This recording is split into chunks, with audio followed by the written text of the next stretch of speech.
बिस्मिल्लाहिर्रहमानिर्रहीम। Welcome students, SCN के platform से मैं हूं मोहम्मद अफजाल और आज का जो हमारा टॉपिक है वो है बेटा component and rectangular component of A vector. अब देखिए, कंपोनेंट का मतलब अगर देखा जाए तो वो होता है हिस्सा। कंपोनेंट ऑफ ए वेक्टर मतलब कि वेक्टर का हिस्सा। अब हम देखें तो बेटा वेक्टर की होती है डायरेक्शन। इसका मतलब क्या हुआ कि वेक्टर का किसी खास डायरेक्शन में पाया जाने वाला हिस्सा क्या कहलाता है? कंपोनेंट कहलाता है। देखिए, the effective value of A vector in a particular direction, vector का वो हिस्सा जो किसी खास डायरेक्शन में एग्जिस्ट करता है बेटा, उसे कंपोनेंट कहते हैं। तो आपने इस टॉपिक में दो नुमायां चीज़ें जो है ना बेटा पढ़नी है। एक कंपोनेंट क्या होता है और उसके बाद देखिए मैंने एक टर्म यूज़ की हुई है रेक्टेंगुलर कंपोनेंट। रेक्टेंगुलर कंपोनेंट से क्या मुराद है? अब देखिए, रेक्टेंगल हम देखते हैं। रेक्टेंगुलर का जो मतलब है ना, जो लफ्ज़ है वो बेटा निकला है रेक्टेंगल से। और अगर रेक्टेंगल देखी जाए तो ये हमारे पास बेटा रेक्टेंगल है। रेक्टेंगल उर्दू ज़ुबान में मुस्ततील को बेटा कहा जाता है। और रेक्टेंगल में देखा जाए तो हर साइड दूसरी साइड से 90 डिग्री का ज़ाविया बनाती है। और अगर इसको देखा जाए तो ये भी 90 डिग्री का, इसको देखा जाए ये 90 डिग्री, और अगर इसको देखा जाए तो ये भी 90 डिग्री का ज़ाविया बनाती है। तो इससे ये बात साबित हुई, अगर ये कंपोनेंट्स रेक्टेंगुलर कंपोनेंट्स हैं तो डेफिनेटली ये दो कंपोनेंट्स अगर होंगे या तीन कंपोनेंट्स होंगे तो ये एक दूसरे के साथ कंफर्म है कि ये 90 डिग्री का ज़ाविया बनाएंगे। तो रेक्टेंगुलर कंपोनेंट्स की डेफिनेशन भी मैंने बेटा यहाँ पे मेंशन की हुई है कि रेक्टेंगुलर कंपोनेंट्स ऐसे कंपोनेंट्स हैं जो एक दूसरे के साथ 90 डिग्री के ज़ाविये से ड्रा किए जाते हैं। एक कंपोनेंट अगर एक्स एक्सिस है और दूसरा कंपोनेंट अगर वाई एक्सिस है, तो बेटा मैं इसका डेमो ड्रा करता हूँ। अब देखें, हमारे पास ये एक्स एक्सिस, ये हमारे पास बेटा वाई एक्सिस, तो ये दो कंपोनेंट हो सकते हैं। और अगर ये रेक्टेंगुलर कंपोनेंट है तो इनके दरमियान कंफर्म है कि ज़ाविया कितना होना चाहिए? 90 डिग्री का। तो ऐसे कंपोनेंट जो एक दूसरे के ऊपर 90 डिग्री से ड्रा किए जाते हैं वो कहलाते हैं बेटा रेक्टेंगुलर कंपोनेंट्स। इनको AX, AY और AZ का जो है ना बेटा नाम दिया जाता है। अगर हमारे पास एक वेक्टर A है और वो किसी प्लेन में पड़ा हुआ है, अगर प्लेन में पड़ा हुआ है तो बेटा उसके दो कंपोनेंट्स होंगे, एक उसका AX कंपोनेंट, एक उसका AY कंपोनेंट। और इसके साथ साथ अगर वो स्पेस में पड़ा हुआ है, आप लोगों ने ये सारी बातें रेक्टेंगुलर कोऑर्डिनेट सिस्टम में पढ़ी हैं। हमने वहाँ पे एक वेक्टर को प्लेन में भी पढ़ा है, हमने वहाँ पे एक वेक्टर को बेटा स्पेस में भी पढ़ा है। अब देखें, ये प्लेन है और ये हमारे पास स्पेस है। ये जो z एक्सिस है वो इन दोनों एक्सिस के ऊपर जो है ना बेटा परपेंडिकुलर है। ये इन दोनों के साथ 90 डिग्री का ज़ाविया बना रहा है, ये आप देख सकते हैं। लिहाजा हमारे पास ये स्पेस है, मीन्स कि हमारे पास एक वेक्टर अगर स्पेस में एग्जिस्ट कर रहा है तो उस वेक्टर के तीन कंपोनेंट्स बेटा बनते हैं, AX, AY, AZ। और अगर वो प्लेन में एग्जिस्ट करता है तो बेटा दो कंपोनेंट्स बनाएगा, AX और AY। अब देखें, यहाँ पे बेटा हमने दो काम करने हैं। यहाँ पे हमने काम ये करने, अब जो है ना असल में हम इसकी तफसील की जानिब बढ़ने लगे हैं। पेपर के पॉइंट ऑफ व्यू से ये शॉर्ट क्वेश्चन है, लेकिन अगर इसके दोनों पोर्शन पेपर में कंबाइन होके आते हैं तो बेटा ये लॉन्ग क्वेश्चन बनता है। और ये बड़े पते की बात है, आप लोगों ने याद रखनी है।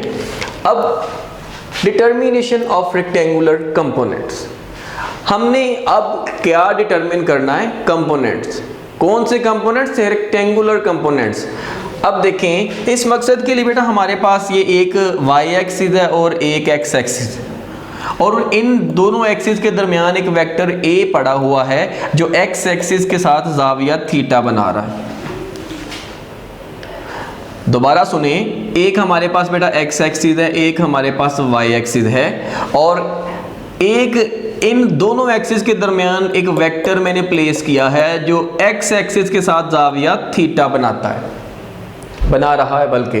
अब देखें, हमने इस वेक्टर का प्रोजेक्शन जो है ना वो लिया। इस वेक्टर का प्रोजेक्शन अगर x एक्सिस पे लेंगे तो वो O से लेके M तक बनेगा। और अगर इस वेक्टर का प्रोजेक्शन बेटा y एक्सिस पे लेंगे तो वो o से लेके n तक बनेगा। आपकी तफसील में जो है ना ये मैंने बात बेटा लिखी हुई है, गौर करना इस बात पे कि इसका प्रोजेक्शन अगर x एक्सिस पे इसका साया x एक्सिस पे गिराया तो वो ओ एम कहलाया, और अगर इसका साया बेटा y एक्सिस पे गिराया तो वो ओ एन कहलाया। तो हमने इसके दो प्रोजेक्शन ड्रा किए, देखें ये परपेंडिकुलर जो है ना आपको नज़र आ रहे हैं। तो हमने देखे क्या किया, इसके बाद जब इस डायग्राम को देखा प्रोजेक्शन ड्रा करने के बाद इसका प्रोजेक्शन x एक्सिस के ऊपर बना बेटा ax, और साथ में हमने i कैप, चूँकि यूनिट वेक्टर है जो हमने पिछले चैप्टर में पढ़ा है, टॉपिक में पढ़ा है, हमने आई मेंशन किया हुआ है। आई से क्या मुराद है कि ये एक्स एक्सिस की डायरेक्शन में डायरेक्ट हुआ है। वेक्टर ए का वो हिस्सा जो अलोंग एक्स एक्सिस है वो ए एक्स है, वेक्टर ए का वो हिस्सा जो अलोंग वाई एक्सिस है वो बेटा ए वाई है।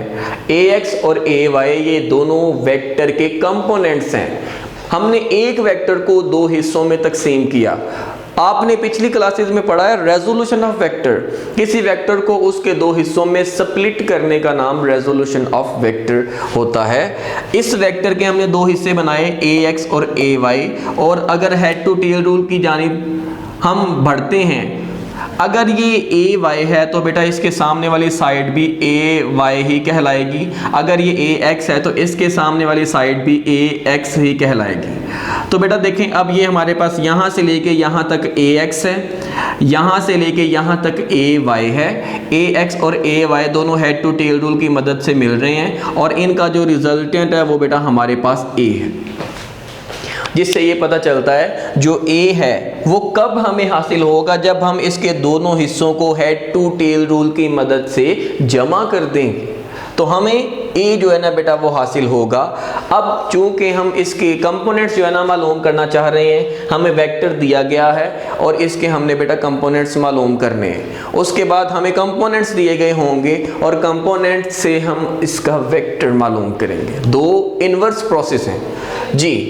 एक्स कंपोनेंट बेटा हमने मालूम करना है, इसके लिए आपको एक ट्राइंगल जो है ना वो बनानी है, यहाँ से डायग्राम से ही लेनी है। ट्राइंगल बेटा देखें आपको ये नज़र आ रही होगी ओ एम पी। ये ट्राइंगल जो है ना आपने इस डायग्राम से अलग कर लेंगे। ये आपको नज़र आ रहा होगा, मैंने यहाँ पे बनाई हुई है। ये पॉइंट ओ है जो यहाँ पे मौजूद था, ये पॉइंट एम है और ये पॉइंट पी है, और ये वही जाविया थीटा है, और ये ओ से लेके पी तक वही वेक्टर ए है। बड़े ही गौर से बेटा यहाँ से समझना है, मैथमेटिकल वर्क है। अब देखें थीटा के सामने बेटा परपेंडिकुलर है, थीटा के साथ थीटा के साथ बेस है, और बेस के सामने जो है ना बेटा हाइपोटेन्यूस है। हमने ट्राइंगल यूज करनी है। देखिए हम जानते हैं कॉस थीटा किसके बराबर होता है, base over hypotenuse. Cos theta किसके बराबर होता है, बेस ओवर हाइपोटेन्यूस। तो ये देखिए बेटा बेस हमारे पास क्या था ए एक्स, और हाइपोटेन्यूस हमारे पास क्या था ए। तो बेस ओवर हाइपोटेन्यूस किसके बराबर आ गया, कॉस थीटा के। यहाँ से अगर हमने ए एक्स मालूम करना है तो जो ए यहाँ पे डिवाइड हो रहा है इस तरफ जाके बेटा मल्टीप्लाई हो जाएगा, तो ए एक्स की वैल्यू आ जाएगी ए कॉस थीटा। ये भी आप लोगों ने 9th क्लास में पढ़ी थी। अब y कंपोनेंट हमने इसी तरीके से मालूम करना है बेटा, सेम डायग्राम ट्राइंगल वाली जो है ना वो आपने यूज करनी है। अब पहले जहाँ पे आपने कॉस थीटा मालूम किया है वहाँ पे आपने अब क्या मालूम करना है, साइन थीटा। अब साइन थीटा जो है ना बेटा हम जानते हैं वो होता है perpendicular over hypotenuse. Cos theta क्या था, कायदा बटा वतर, और साइन थीटा बेटा क्या है, अमूद बटा वतर, परपेंडिकुलर ओवर हाइपोटेन्यूस। तो अब देखें थीटा के सामने परपेंडिकुलर है, परपेंडिकुलर की वैल्यू बेटा ए वाई है, वो मैंने ये लिख दी। उसके बाद हाइपोटेन्यूस की वैल्यू अगेन ए है, वो मैंने ये लिख दी। और अगर ए वाई मालूम करना होगा तो इस ए को हम इस तरफ जाके बेटा मल्टीप्लाई करवा देंगे, तो ए वाई की वैल्यू आ जाएगी हमारे पास ए साइन थीटा। तो अब देखें हमने क्या किया, दो कंपोनेंट्स दिए गए थे, हमने इस वेक्टर के दो हिस्से बनाए थे ए एक्स और ए वाई, और 1 बाय 1 हमने इन दोनों हिस्सों की, दोनों कंपोनेंट्स की बेटा जो वैल्यू है वो मालूम कर ली। अब देखें इसका इन्वर्स प्रोसेस होगा। पहले वेक्टर दिया गया था, हमने उसके कंपोनेंट्स मालूम किए। अब बेटा हमें कंपोनेंट्स दिए गए हैं, हमने उनसे वेक्टर मालूम करना है। और हम जानते हैं कि वेक्टर अगर हम पढ़ना चाहते हैं तो उसके लिए दो चीज़ों की ज़रूरत है, एक उसकी मैग्नीट्यूड और दूसरा उसकी डायरेक्शन। तो बेटा अब आपने इस दूसरे पॉइंट पे गौर करना है, बड़ा ही समझने वाला पॉइंट है। वही डायग्राम OMP, वही ट्राइंगल यहाँ पे मेंशन की गई। आप देख सकते हैं थीटा के सामने AY था, ये भी AY है, थीटा के साथ AX था, यहाँ भी AX था। मतलब वही जो डायग्राम है वो मैंने यहाँ पे उतार ली। ये AY वाली जो साइड है बेटा ये परपेंडिकुलर है, AX वाली जो साइड है ये है बेटा बेस, और जो हमारे पास A वाली साइड है ये है बेटे हाइपोटेन्यूस। अब देखें इस ट्राइंगल को हम जो है ना डील कर रहे हैं बेटा, हम पाइथागोरस थ्योरम अप्लाई करेंगे। पाइथागोरस थ्योरम क्या है? वतर का मुरब्बा बराबर है कायदा का मुरब्बा जमा अमूद का मुरब्बा। मीन्स के hypotenuse square will be equal to base square plus perpendicular square. तो ये बेटा हमारे पास OP, O से लेके P तक हाइपोटेन्यूस है, तो ये हाइपोटेन्यूस स्क्वायर। उसके बाद O से लेके M तक बेस है तो बेस का स्क्वायर, और M से लेके P तक बेटा परपेंडिकुलर है तो उसका स्क्वायर। अब OP चूंकि A के बराबर है तो A का स्क्वायर बेटा हो जाएगा, OM चूंकि AX के बराबर है तो AX का स्क्वायर हो जाएगा, और MP क्योंकि AY के बराबर है तो AY का स्क्वायर हो जाएगा। हम एक्चुअली मालूम करना चाह रहे हैं मैग्नीट्यूड। अब मैग्नीट्यूड मालूम करने के लिए देखिए बेटा हमारे पास दोनों तरफ जब हम स्क्वायर रूट लेंगे तो इसके ऊपर जो है ना वो स्क्वायर रूट आ जाएगा, और इसका जो स्क्वायर और स्क्वायर रूट होगा वो आपस में क्या हो जाएंगे? कैंसिल। तो A किसके बराबर आ गया? AX square plus AY square total का अंडर रूट। इसका बेटा मतलब क्या है? देखें इस वेक्टर ये लेटर है, इसके ऊपर कोई वेक्टर साइन नहीं है, कोई यूनिट वेक्टर साइन नहीं है। इसका मतलब है ये हमारे पास वेक्टर A की मैग्नीट्यूड आ गई। क्योंकि हम यहाँ पे देखें मालूम करना चाह रहे हैं वेक्टर को मालूम करने के लिए दो चीजें हैं बेटा, एक मैग्नीट्यूड और दूसरा क्या है? डायरेक्शन। अब डायरेक्शन जो है ना बेटा हम यहाँ पे मालूम करेंगे, ये बड़ा ही इंपॉर्टेंट जो है ना पॉइंट है समझने वाला, तो आप लोगों ने इसको बड़े ही अच्छे अंदाज से बेटा समझना है। इस मकसद के लिए जो है ना बेटा देखें वही डायग्राम जो है ना फॉलो करें। ये हमारे पास डायग्राम, ये बेटा हमारे पास पॉइंट O था, ये हमारे पास पॉइंट M है, और ये जो पॉइंट है ये बेटा हमारे पास P है। ये वेक्टर A है, और ये x एक्सिस के साथ दाविया कितना बना रहा है? थीटा। ये हमारे पास साइड AX है, ये साइड जो है ना बेटा AY है। मजीद मोर ओवर हमने इस साइड को बोला हुआ है परपेंडिकुलर, इसको बेटा बोला हुआ है बेस, और इसको हमने बोला हुआ है हाइपोटेन्यूस। अब हमारा ताल्लुक क्या है कि हम यहाँ पे डायरेक्शन मालूम करना चाह रहे हैं,